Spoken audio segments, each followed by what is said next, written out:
Welcome to Tech for Good with Bethnal Green Ventures. I'm Paul Miller, and today it's great to be joined by Amy Kinton, Executive Director of Organise. Organise is building something quite different in the world of work and tech.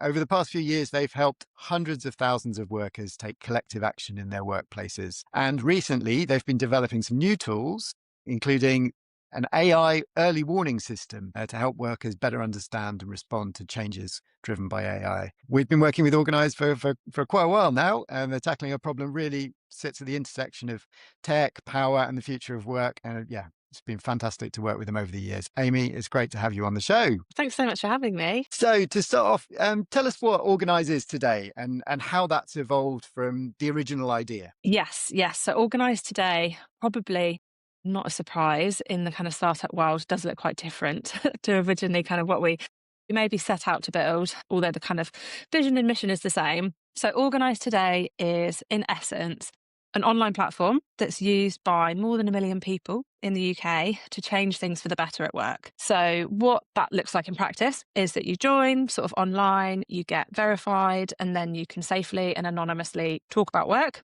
You can get support, you can get advice from colleagues, from peers, and you can use online tools that we've built to run effective campaigns to change things at work. And so that might look like taking action in your workplace. So, for example, we've got a whole bunch of co-op workers at the moment who are campaigning to stop lone working in co-op stores, or it might look like a national campaign. So we've had lots of campaigns, for example, to like increase the minimum wage or like stop fire and rehire. So it kind of goes across the whole spectrum, workers campaigning, stuff that's on a sort of quite a micro workplace level, right up to sort of systems change. Whereas when Organise kind of first conceptualized Organise, it wasn't 1 million miles away, okay?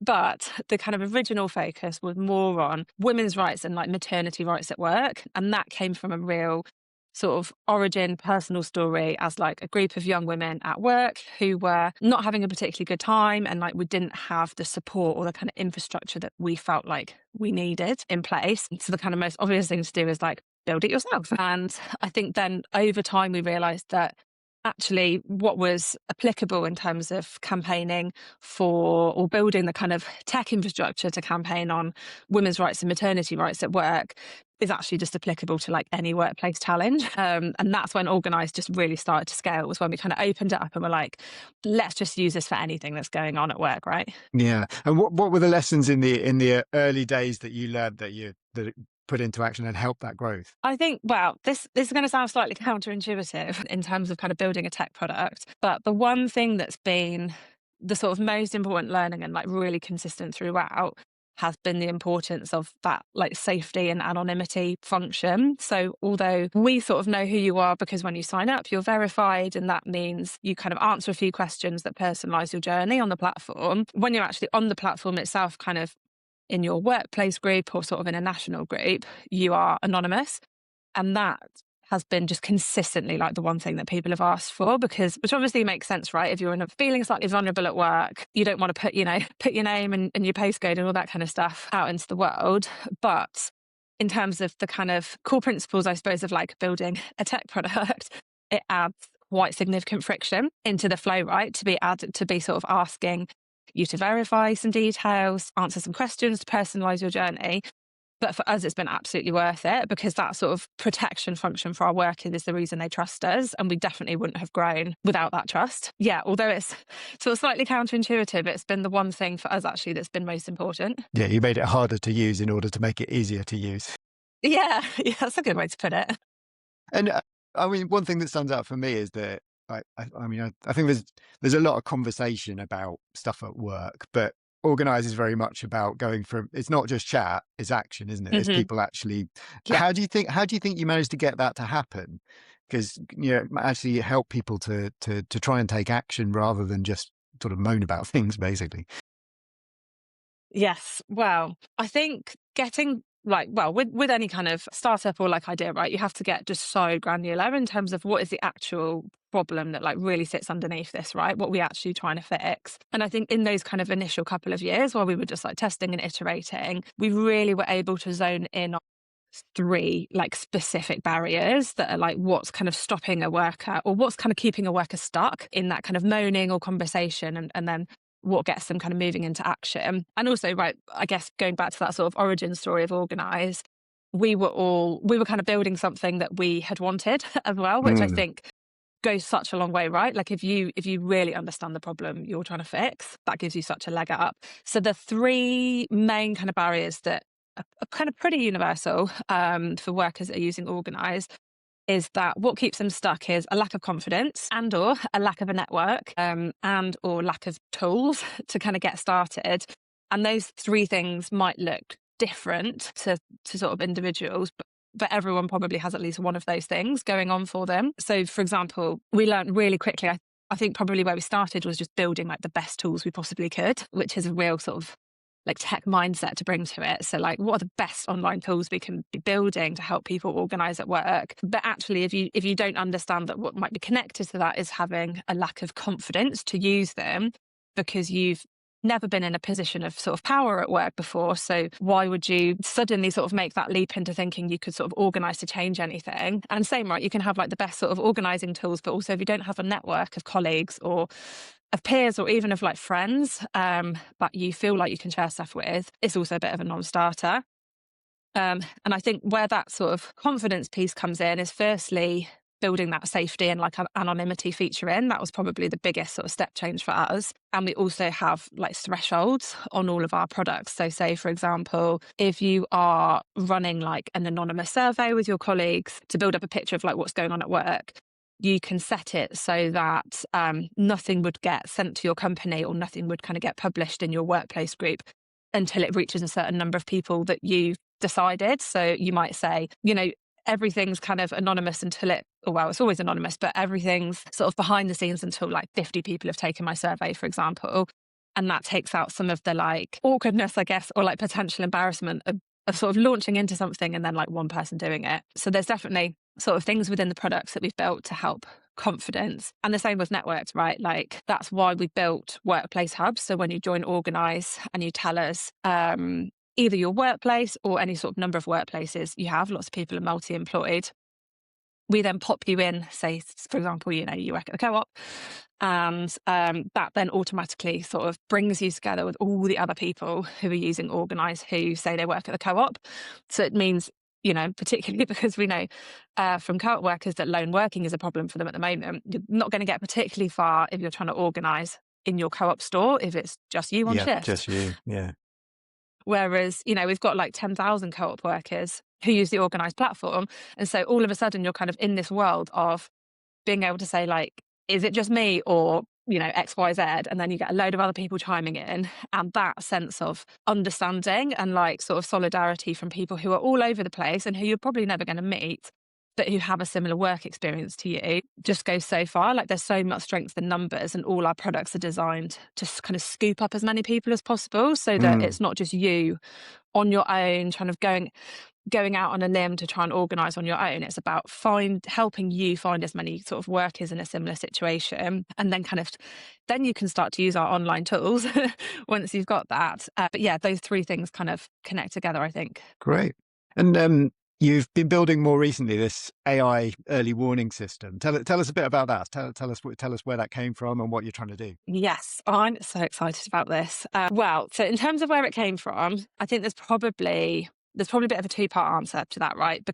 Firstly, we're a tech platform, kind of first and foremost, right? So we're always on the lookout for what's new, you know, what's innovation that could impact like our own work. And so we've spent the last couple of years ourselves getting quite excited about how AI could completely change our own ways of working. And then the kind of second part of that is from our users. So how all great ideas that Organise come to be is basically spotting user pattern on the platform. And we've started seeing signs probably a bit more than a year ago now, maybe like 18 months ago, where there was a really sharp increase in workers talking about AI on the platform, whether that was sharing their experiences or sort of asking for help or just trying to sort of navigate it a little bit. And really interestingly, the kind of sentiment around AI seemed to be not really like a fear around it, in that, Mm. you know, for lots of people who use Organise, they're in lower paid or precarious work. And so they're already in quite a sort of dire work situation. And the thought that anything could make that better is really appealing. So it definitely Mm. wasn't a sense of like doom and gloom. hate AI, hate technology. The concern was really around trust in how it was happening.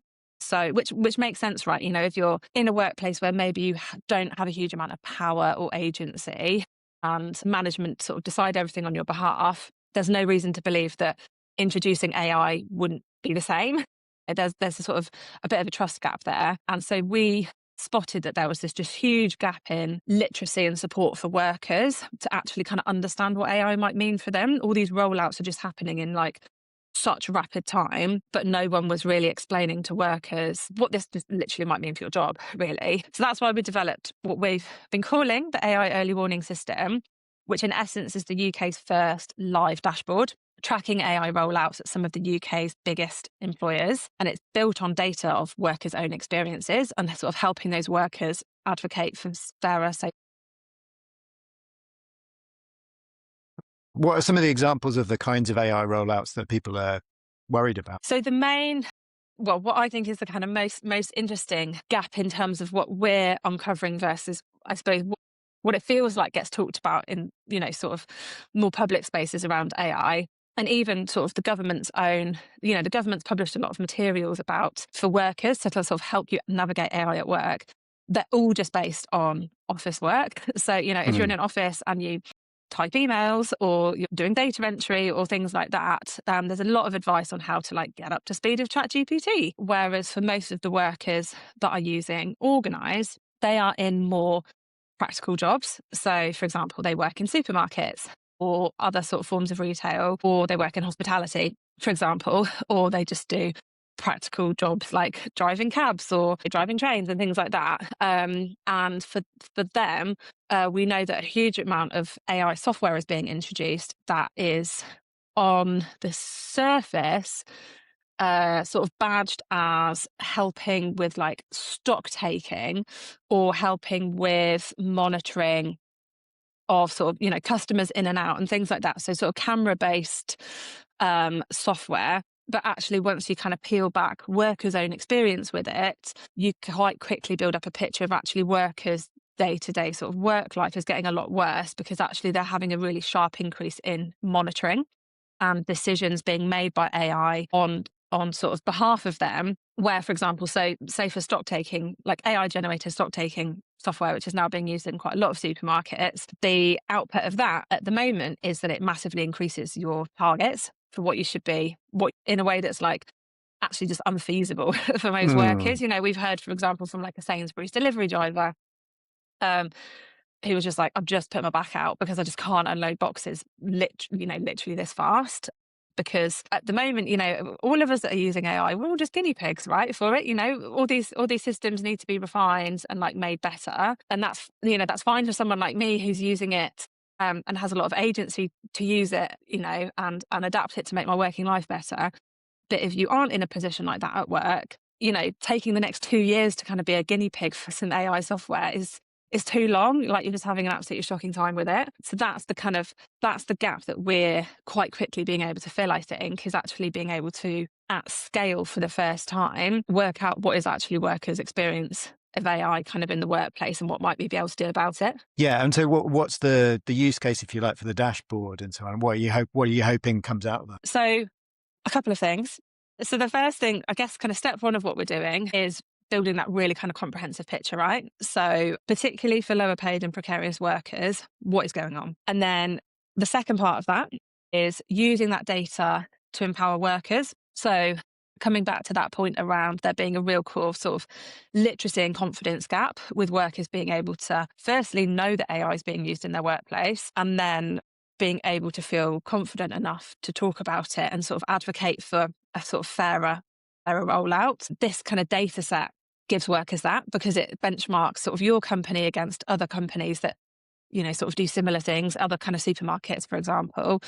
And it equips workers with the sort of some of the classic Organise tools that help you organise in your workplace, but also some kind of AI specific ones that are a bit more sort of knowledge based and sort of build up your literacy. That mean you can kind of take your data back to your company, and while you're doing workplace campaigning, you've got this like massive data set that for the first time tells you, hey, our company has scored pretty low for example, transparency or accountability on how AI is being used compared to, you know, three competitors, for example. And here's what they did to fix that gap. So it gives workers a lot more power to be kind of having those conversations. And then thirdly, I think we're hoping that this really rich kind of data set and this public dashboard that we're creating can be used to implement the national conversation, because there just is such a gap for, people who don't work in offices, Yeah. for how we put guardrails on AI. And the conversation kind of, at the moment, it's pretty dominated by tech companies. It's quite sort of academically focused on the hypotheticals of, where AI might get into in the future. Whereas I think what we're hoping our contribution looks like is actually saying, look, this is what, 20,000 workers are saying is happening right here, right now, about how AI is affecting them at work. What are we going to do about it? Amazing. And like how, I mean, I always thought this was quite interesting about Organise. You don't just measure your impact in terms of the number of people who are using Organise. You have this idea of like, is people have actually got to take action for it to be valuable to you, don't you? Talk us a little bit Yeah. through how you think about the impact of Organise as a platform. Yeah, I think like there's impact. There's impact in the sense of what, in terms of our sort of mission and vision, making sort of the world of work better for everyone. Impact for us is usually determined by the worker, to be honest. Right. So at the start of a sort of an organised action or campaign, or just sort of taking sort of conversation on the platform, we ask workers and we support workers to sort of define what change might look like for them. And there's lots of ways we sort of, coach workers to do that. So we're not just being like, hey, here's a blank page, decide what you think the world should look like. We'll help people say, people that have been in situations like you have wanted to do X, Y, Z and things like that. But it's ultimately for workers to decide themselves what is going to be the next thing that, if they change at work, would make their lives better. And that quite often is to do with pay, quite often is to do with conditions. So whether that's like AI, for example, would fit into Mhm. conditions, or working hours, or sort of health and safety things. It's a really wide kind of spectrum. But also what I found particularly interesting when I sort of, speak to workers is that it's not just paying conditions, which I think is what lots of people think of as sort of what workers' rights is. Actually, lots of people also use Organise to lobby their sort of company from the inside on things, for example, like environmental issues or social issues, where as a sort of group of employees, they have a very strong position to be doing sort of internal advocacy. So we had quite a sort of famous campaign a couple of years ago at Amazon, where a group of Amazon workers, who you might sort of automatically think, oh, if I asked an Amazon worker what's the thing they would want to change at work, probably everyone would say paying conditions.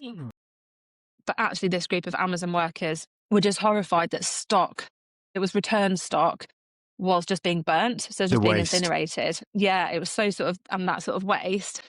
Thousands and thousands of Amazon workers spotted that pattern across the country and knew it wasn't just their kind of warehouse, and were able to use the Organise platform to just massively expose the scale of the problem, and then quite crucially get Amazon to change their policy on, sounds quite obvious, but just like don't burn everything. And so, yeah, workers themselves, they define what that impact is. And then our job as a platform is to take them on the right pathway through all the sort of automated journeys that we've built. And we do have a group of campaign sort of coaches who are like phone a friends as well for people. And that kind of combination of those two things together helps people work out what is it that you want to change? What's the impact you want to see?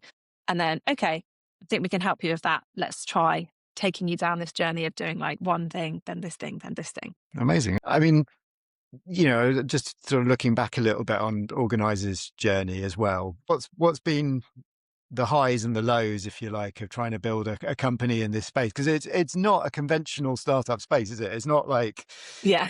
you have genuinely been pushing something different. What have been the highs and lows of that? Well, I mean, the highs is always the most obvious and the most easy, right? Because being able to like, I could talk literally until the end of time about examples of workers who have won just really meaningful change using Organise, whether that's, in their workplace, like Amazon and sort of stopping burning waste, or even like very recently, a bunch of John Lewis workers won their campaign to bring back the bonus. So that's like 74,000 John Lewis and Waitrose workers who are now getting a bonus for the first time in years. That sense of gosh, like actually we've like we've built something that actually it sounds so obvious to say, like it really genuinely helps people. Mm. That being able to have that sort of day after day as examples of what we're doing, that's definitely the greatest motivator for our team, to be able to see actually we can really point to hundreds, probably thousands by now, of examples of workers whose lives are just getting better. Gosh, obviously there's so many hard things, right? Like when um, you're building something, it can be pretty relentless at times.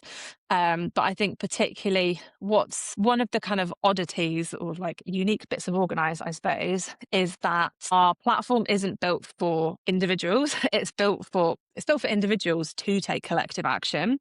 And that is very different to most tech platforms where usually you might be trying to build something that fits a really sort of particular audience type that you can kind of code who they are, and then you just got to work out how to get them to you. Whereas we have to have a really, really, really solid value proposition, because collective behavior and collective action relies on referrals from workers who are using Organise already to then share stuff with their friends and their colleagues. That's how our growth happens.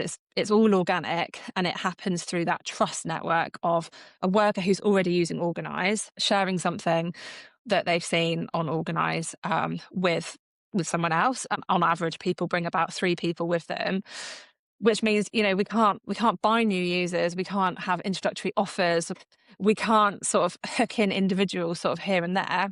We have to just build something that people want to share, which is very authentic and is definitely like it really fits our model, but it is can be really hard when we get instant feedback basically, right? Because every time we're building something, we know what's being shared and what's not being shared, and that means you have to test like dozens or even hundreds of ideas before you get that thing that really flies. And so, yes, it means our platform is very durable. It means that once we've built something and we know it's being shared a lot, we've got the confidence to know that that's something sticky. It's a core part of our product now. But the process to get there can sometimes be quite painful. Yeah, absolutely. And if you are successful, if Organize achieves like what does the world look like? What's the big aim, if you like? The big aim. So, what I would, the day at which I'll be like sitting back and relaxing in my deck chair, Organise would probably look like LinkedIn for all workers. So, by that I mean platform that's in your pocket at all times. So whether that's to ask questions, find support, rally your colleagues, we become a platform that is just like an ordinary part of daily life, not necessarily somewhere you just come to when things are getting hard, but a platform where, we're in your pocket at all times and you're just using us on the daily. And I find it so interesting because there's so much evidence that workplaces that involve workers in ideas or decisions, or even just workplaces that trust their workers to do their work in a way that suits them, are so much more productive. They're so much more durable, and they're just quite frankly worth a lot more. And so it feels like what we're building, yes, it's primarily for workers. It's to give workers a voice, it's to give workers a say and to change things for them. But it also just makes work better literally for everyone because companies do so much better out of it if workers are involved themselves. Yeah, absolutely.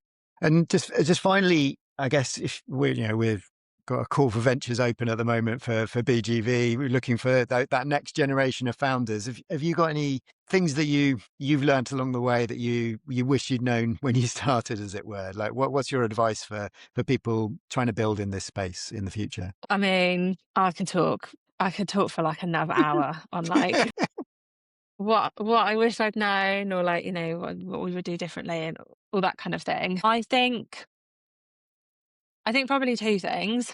One, and they might actually sound slightly contradictory together. We'll see how it feels. But one is really making sure every decision helps your mission, which sounds so obvious. But once you're in the weeds of building products or focusing on user growth, for example, or like you're raising, it's so easy to get distracted by the next shiny thing, particularly, for example, like, if you're in cohorts with other startups and you're seeing what other people are doing and what everyone else is doing is always really exciting. And then people are always kind of throwing ideas at you. And I think there's such a startup or sort of such a like founder characteristic of being so hands-on, so focused on like the next thing that we all have the kind of personalities that mean it's quite easy to get distracted. And so being able to stay just so laser focused on like what are the decisions that are actually going to be like a step change that help your mission is something to just not take for granted. Because I think, we always have in the back of our minds like, oh, everything we're doing is, in service of our mission. But actually, if we look back over like the last 7 or 8 years, we've done like a whole bunch of stuff which has been like hugely exciting and like so interesting and, has had lots of impact along the way. But if we had sort of answered that question really robustly while we were making every decision, we probably wouldn't have done lots of that stuff. But I think the other maybe slightly contradictory thing to say to that is just the importance of being so flexible in sort of from where you set out to where you're going to get to, probably will look really different and you won't be able to predict that. And I think that can be really challenging when you're having conversations, for example, with investors who quite rightly want to have the confidence that you have thought about what the next couple of years might look like and that you're not just kind of going on a wing and a prayer and being like, oh, I've got a great sort of mission and vision, but who knows what this product is going to end up like. So it can be really difficult to tread that balance of you feeling confident enough and projecting enough confidence that you know what you're trying to build and what you're trying to get to, but at the same time being very humble and open to the fact that what you're supposed to Yep. be doing is just experimenting and like testing and iterating. And as long as you do that properly and don't just get distracted with lots of exciting, shiny things, you will end up in the right place, but it can be difficult to hold your nerve when you just don't know Great. where that's going to be. Fantastic. Well, Amy, thank you so much for joining us. It's been great to hear more about Organise and more about what you're doing at the moment. If you're listening and have suggestions for guests or topics, do get in touch. And if you're building a tech for good startup and looking for early stage investment, you can learn more about Bethnal Green Ventures at bethnalgreenventures.com. That's it for today. Amy, thank you again. And thanks for listening.